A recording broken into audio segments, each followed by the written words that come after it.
May bago kaming pets ngayon. Actually, hindi planado yung pagbili ko sa kanila. Nagpunta kami sa Divisoria para bumili ng costume nila at sa sayaw. Doon sa may daan, may nagtitinda ng mga isda. Tapos nakita ko nga itong dalawang to. Actually, marami sila. Sila yung napili kong bilhin. Um, Hindi talaga ako fan ng betta fish dati kasi hindi sila pwedeng may kasama sa tank. Pero dahil sobrang ganda nga, ayun, binili ko na. Actually, ang layo ng pinanggalingan niyan. Kinabahan ako baka hindi ko may uwi ng buhay. Buti na lang, umabot sila dito sa amin from Divisoria at buhay pa naman.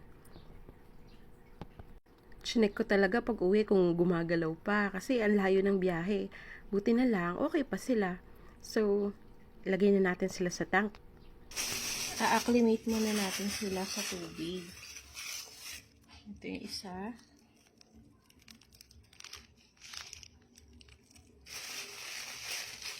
Ito ang kulay blue.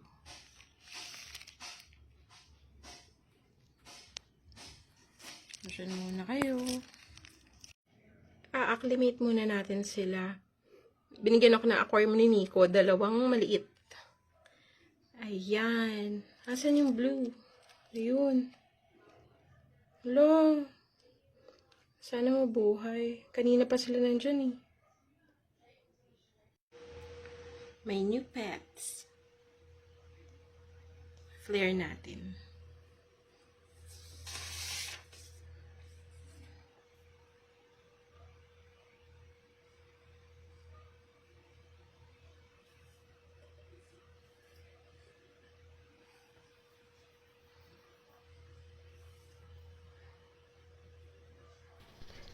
Meet Yue and Eclipse.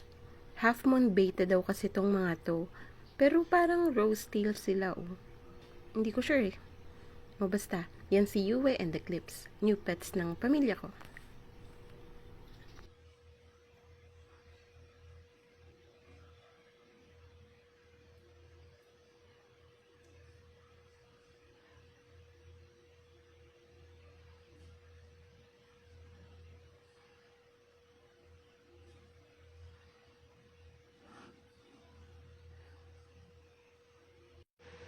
Ito papakain natin sa kanila ngayon. Try muna. Hi, hi, hi. Yan.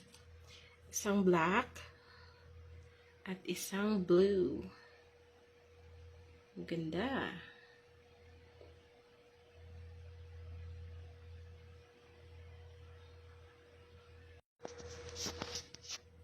Salin natin yung pagkain nila. Ay, kulang.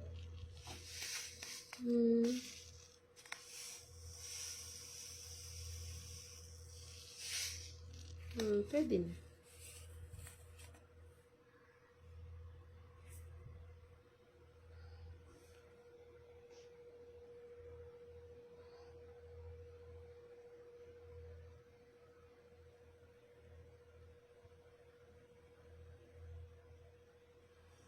Konti lang.